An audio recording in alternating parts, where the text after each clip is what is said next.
ಕೇಂದ್ರ ಸರ್ಕಾರದ ವಿರುದ್ಧ ಸುಪ್ರೀಂ ಕೋರ್ಟ್ ಕ್ಲಾಸ್. ನಿಮ್ಮ ಕಾನೂನು ಬದಲಾಯಿಸಿ ಎಂದು ಗರಂ. ಎಸ್ ವೀಕ್ಷಕರೇ, ಕಾನೂನು ಎಂಬುದು ಕೇವಲ ಕಾಗದದ ಮೇಲಿರುವ ಅಕ್ಷರಗಳಲ್ಲ, ಅದು ಮನುಷ್ಯನ ನೋವಿಗೆ ಸ್ಪಂದಿಸುವ ಜೀವಂತ ಶಕ್ತಿಯಾಗಬೇಕು. ಹಲವು ಬಾರಿ ಕಾನೂನು ಮತ್ತು ಮಾನವೀಯತೆಯ ಮುಖಾಮುಖಿಯಾದಾಗ ಅಂತಿಮವಾಗಿ ನ್ಯಾಯ ಯಾವುದರ ಪರವಾಗಿ ನಿಲ್ಲಬೇಕು ಅನ್ನೋದು ಮುಖ್ಯ ಆಗುತ್ತೆ. ಹೌದು, ಹೆಣ್ಣು ಮಕ್ಕಳ ಆತ್ಮಗೌರವ ಹಾಗೂ ಅವರ ದೇಹದ ಮೇಲಿನ ಹಕ್ಕಿನ ವಿಚಾರದಲ್ಲಿ ಸುಪ್ರೀಂ ಕೋರ್ಟ್ ಐತಿಹಾಸಿಕ ತೀರ್ಪನ್ನು ನೀಡಿದೆ.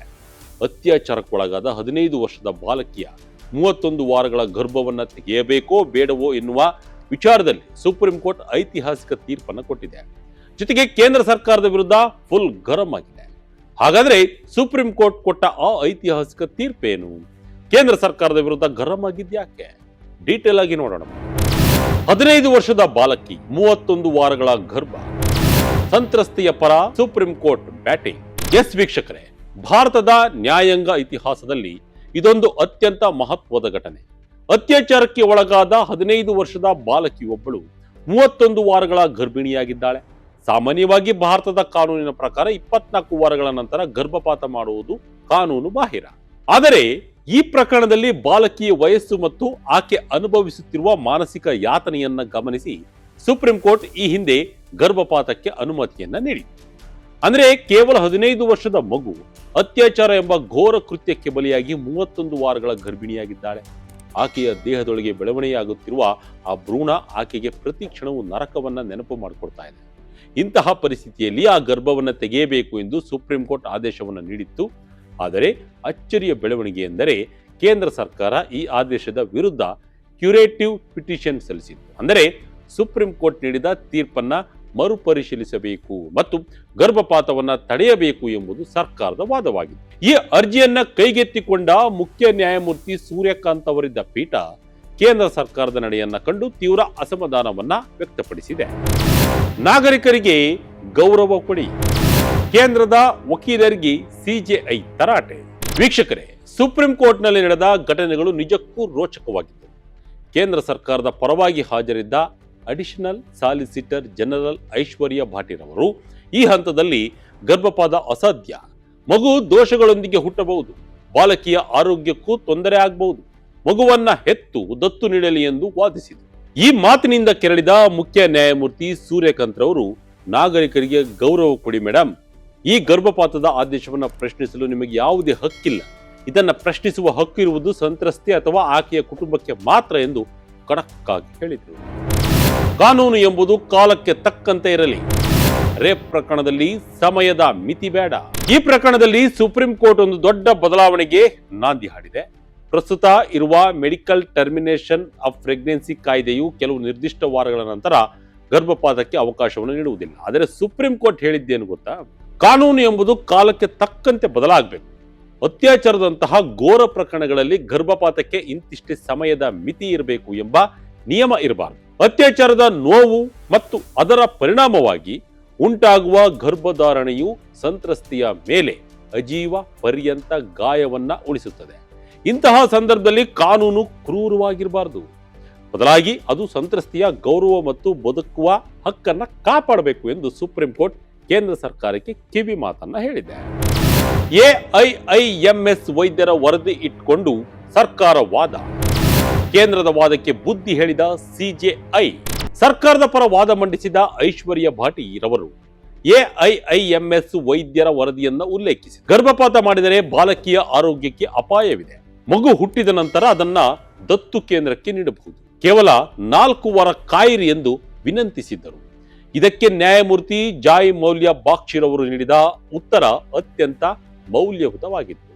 ನಾವು ವ್ಯಕ್ತಿಗಳ ಆಯ್ಕೆಯನ್ನ ಗೌರವಿಸುತ್ತೇವೆ, ನೀವು ಗೌರವಿಸಬೇಕು.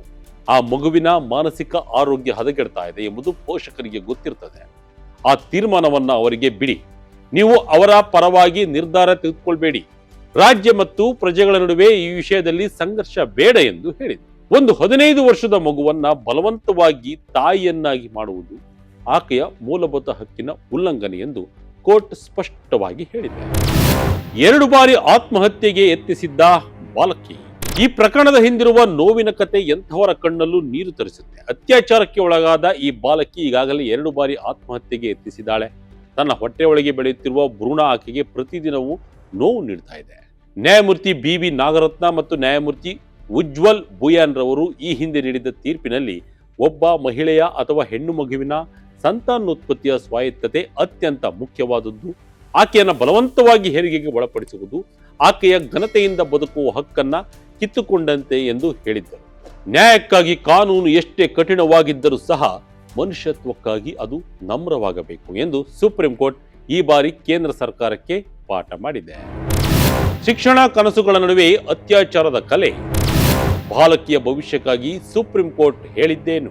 ಆ ಬಾಲಕಿ ಶಾಲೆಯಲ್ಲಿ ಇರಬೇಕಾದವಳು, ತನ್ನದೇ ಆದ ಕನಸುಗಳು, ಆಸೆಗಳು ಮತ್ತು ಗುರಿಗಳನ್ನ ಹೊಂದಿರಬೇಕಾದ ವಯಸ್ಸಿನಲ್ಲಿ ಆಕೆಯನ್ನ ತಾಯಿಯನ್ನಾಗಿ ಮಾಡಲು ಸರ್ಕಾರ ಪ್ರಯತ್ನಿಸುತ್ತಿರುವುದು ಎಷ್ಟು ಸರಿ? ಆಕೆ ತನ್ನ ವಿದ್ಯಾಭ್ಯಾಸವನ್ನ ಕಳೆದುಕೊಳ್ಳುತ್ತಿದ್ದಾಳೆ, ಸಮಾಜದಲ್ಲಿ ಅವಮಾನವನ್ನ ಎದುರಿಸ್ತಾ ಇದ್ದಾಳೆ. ಆಕೆ ದೇಹ ಮತ್ತು ಮನಸ್ಸು ಈ ಗರ್ಭವನ್ನ ಸ್ವೀಕರಿಸಲು ಸಿದ್ಧವಿಲ್ಲ. ಅಂತಹ ಸಂದರ್ಭದಲ್ಲಿ ಸರ್ಕಾರವು ಇನ್ನು 4 ವಾರ ಕಾಯಿರಿ ಎಂದು ಹೇಳುವುದು ಆ ಮಗುವಿನ ಮೇಲೆ ಮಾಡುವ ಅತಿ ದೊಡ್ಡ ದೌರ್ಜನ್ಯ ಎಂದು ಕೋರ್ಟ್ ಆಕ್ರೋಶವನ್ನು ಹೊರಹಾಕಿದೆ. ಮಗು ಮತ್ತು ಭ್ರೂಣದ ನಡುವಿನ ಹೋರಾಟವಾದರೆ ನಾವು ಬದುಕಿರುವ ಮಗುವಿಗೆ ಆದ್ಯತೆ ನೀಡುತ್ತೇವೆ ಎಂದು ನ್ಯಾಯಮೂರ್ತಿಗಳು ಹೇಳಿರುವುದು ಹೆಣ್ಣು ಮಕ್ಕಳ ಹಕ್ಕುಗಳ ಹೋರಾಟದಲ್ಲಿ ಒಂದು ದೊಡ್ಡ ಮೈಲುಗಲ್ಲಾಗಿದೆ. ಕೇಂದ್ರ ಸರ್ಕಾರಕ್ಕೆ ಸುಪ್ರೀಂ ನೀಡಿದ ಸಂದೇಶವೇನು? ಸುಪ್ರೀಂ ಕೋರ್ಟ್ ಕೇಂದ್ರ ಸರ್ಕಾರಕ್ಕೆ ಒಂದು ಸ್ಪಷ್ಟ ಸಂದೇಶವನ್ನು ನೀಡಿದೆ. ಮಾನಸಿಕ ಆರೋಗ್ಯ ತಜ್ಞರನ್ನ ಕರೆಸಿ ಸಂತ್ರಸ್ತಿಗೆ ಕೌನ್ಸಿಲಿಂಗ್ ನೀಡಿ, ಅವರಿಗೆ ಸಹಾಯ ಮಾಡಿ. ಆದರೆ ಅವರ ಪರವಾಗಿ ನೀವೇ ನಿರ್ಧಾರ ತೆಗೆದುಕೊಳ್ಬೇಡಿ, ಅವರ ಆಯ್ಕೆಯನ್ನ ಗೌರವಿಸಿ ಎಂದು ಹೇಳಿದೆ. ಈ ಪ್ರಕರಣವು ಕೇವಲ ಒಬ್ಬ ಬಾಲಕಿಯ ಕಥೆಯಲ್ಲ, ಇದು ಭಾರತದ ಸಾವಿರಾರು ಅತ್ಯಾಚಾರ ಸಂತ್ರಸ್ತೆಯರ ಧ್ವನಿಯಾಗಿದೆ. 24 ವಾರಗಳ ಮಿತಿಯನ್ನ ಮೀರಿ ಕೂಡ ಮಾನವೀಯ ನೆಲೆಯಲ್ಲಿ ನ್ಯಾಯ ನೀಡಬಹುದು ಎಂಬುದನ್ನ ಸುಪ್ರೀಂ ಕೋರ್ಟ್ ತೋರಿಸಿಕೊಟ್ಟಿದೆ. ಒಟ್ಟಿನಲ್ಲಿ ಸುಪ್ರೀಂ ಕೋರ್ಟ್ ಇಂದು ದೇಶದ ಪ್ರತಿಯೊಬ್ಬ ಹೆಣ್ಣು ಮಗಳ ಪರವಾಗಿ ನಿಂತಿದೆ, ಅತ್ಯಾಚಾರಕ್ಕೆ ಒಳಗಾದ ಬಾಲಕಿಯ ಪರವಾಗಿ ನಿಂತಿದೆ.